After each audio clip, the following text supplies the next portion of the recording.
We live in an age where we are the beneficiaries of thousands of years' worth of scholarly thought on the value of a free and open society. In the year 2021, we have the privilege of living in a world where we can now show empirically that a free society outperforms all other systems that have been tried. Nobody can deny that a government that protects private property, free exchange, and basic civil liberties is one that can facilitate the most prosperity for the most people. There is a powerful correlation between protecting economic freedom and economic growth. The safest form of government is a limited government with checks and balances through an enforced constitution, co-equal branches of power, and dispersed decision-making rights. In particular, Elinor Ostrom won the Nobel Prize in 2009 for outlining the superiority of a polycentric style of government with dispersed and competing centers of power. A lot of socialist governments are very much top-down, and I think my theory does challenge that any top-down government, whether on the right or the left, is unlikely to be able to solve many of the problems of resource sustainability in the world. It has also become rather fashionable, especially with critical theorists of the Marxist and intersectional Marxist persuasion, to paint the institutions of liberty as recent innovations to preserve racism and power.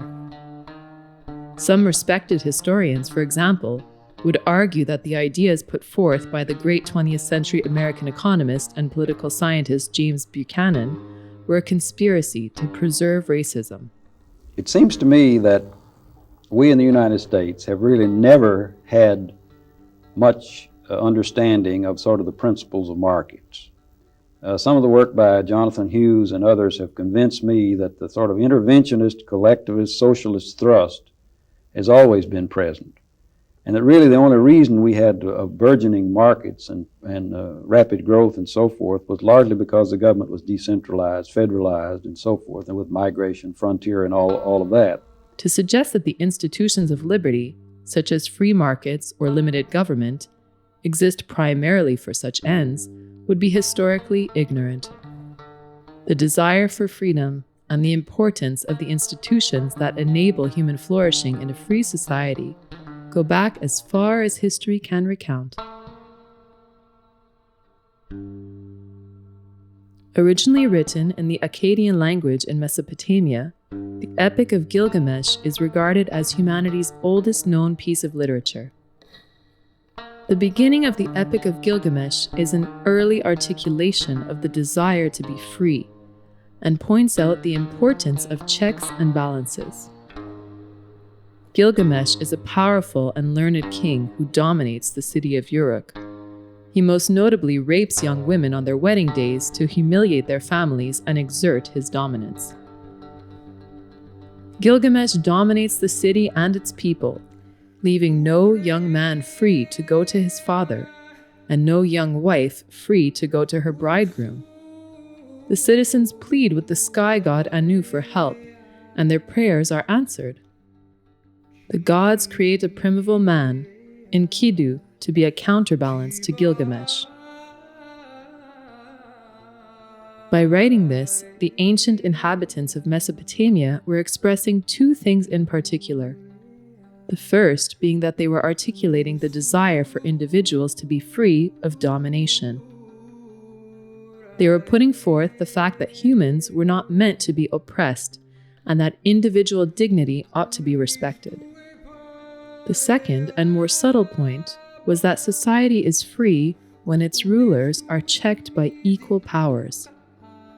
Enkidu, a mythical being, was sent down to counterbalance Gilgamesh and challenged him to a fight after hearing about his behavior with young women. When there is an oppressive leader exerting arbitrary will upon society, a body of equal power must be present to check their power. When that is accomplished, and people are able to live their lives free of the will of their oppressor, which is usually the government, society flourishes on its own. humanity embarked on a perilous journey over thousands of years to get to the point where we are at now. The free and prosperous society that we live in today truly stands atop the shoulders of intellectual giants, some still alive today, most going back to antiquity. The pantheon of intellectuals who made contributions to the ideas of human liberty and prosperity is endless. Men like Nobel laureates James Buchanan and Friedrich Hayek gave us enduring insights such as public choice theory and the knowledge problem. Such ideas made us understand how government institutions work to forward their own interests and how believing that government can centrally plan society is a fatal conceit. We achieve all that we do achieve by having come to agree to play a sort of game in which the game of the market, as I likely to call it, in which, because we are utilizing more information, more facts than anybody knows, the outcome for a particular individual is necessarily unpredictable. Now, an outcome which is unpredictable and undesigned by anybody cannot be just as little as the outcome of a game of chance can be a just game. But people resent this, and the people who imagine, oh, it should be possible to design all this, to arrange this, accept the government to do this in a manner that the distribution is just. Now that is literally impossible, because it would require that all this widely dispersed information about particular facts and particular circumstances and particular gifts can be used and controlled by a central authority. Women like Rose Wilder Lane, Isabel Patterson, and Ayn Rand, through their prolific writings, help lay the foundation for the modern liberty movement. Ayn Rand's many books ignited a permanent cultural force dedicated to the pursuit of private enterprise and shattered the fragile moral assumptions surrounding paternalistic government. How do you feel about the political trends of the United States, the Western world?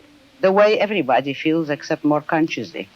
I feel that it is terrible, that you see destruction all around you, and that you are moving toward disaster until and unless all those welfare state conceptions have been reversed and rejected. It is precisely these trends which are bringing the world to disaster, because we are now moving towards complete collectivism or socialism, a system under which everybody is enslaved to everybody. And we are moving that way only because of our altruist morality. Yes, but you say everybody is enslaved to everybody, yet this came about democratically. The free people in a free country voted for this kind of government, wanted this kind of legislation. Do you object to the democratic process? I object to the idea that people have the right to vote on everything. The traditional American system was a system based on the idea that majority will prevailed only in public or political affairs, and that it was limited by inalienable individual rights. Therefore, I do not believe that a majority can vote a man's life or property or freedom away from him. Therefore, I do not believe that if a majority votes on any issue, that this makes the issue right. It doesn't. All right, then how... The famous abolitionist and former slave, Frederick Douglass, championed ideas pertaining to natural rights and made constitutional arguments supporting the abolition of slavery. The founding fathers were towering philosophers of liberty and good government. The Constitution and the Declaration of Independence were great documents written hundreds of years ago with enduring insight on the idea of a limited government. A greater and more consequential discussion of liberty and the structure of a good government can be found in the Federalist Papers and the Anti-Federalist Papers. Of course, the founders didn't get these ideas on their own. Many of their inspirations came from the Enlightenment and earlier. The great Enlightenment philosopher Montesquieu laid out a stalwart case for the necessity of checks and balances in government. He believes that to live under a stable, non-despotic government that leaves its law-abiding citizens more or less free to live their lives is a great good, and that no such government should be lightly tampered with. Thousands of years before the tenure of any mainstream economist or legal theorist, people like Laozi were already hinting that systems that enable a free society may be the most optimal forms of government. Today, there is certainly a dangerous revisionist campaign led by liberty skeptics attempting to paint the institutions of freedom as recent innovations to entrench systems of hierarchy and racism. However, the ideas of a free society are ones that truly date back to antiquity, although they are only seeing widespread implementation in the modern era. It goes without saying that their application is what led to modernity in the first place. From the ancient Epic of Gilgamesh to the cutting-edge work of today's scholars, liberty has shown itself to always be unfinished business. Every generation has stories of struggle and wisdom to share on the maintenance of a free and open society, humanity's greatest innovation.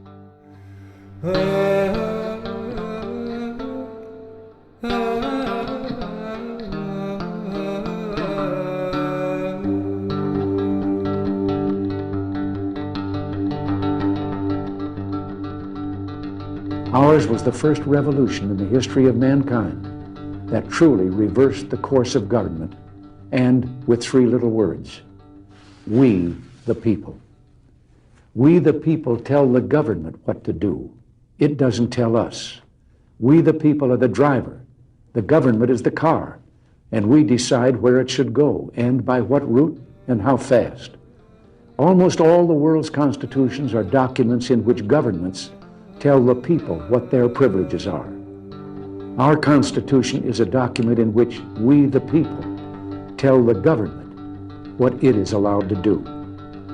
We, the people, are free.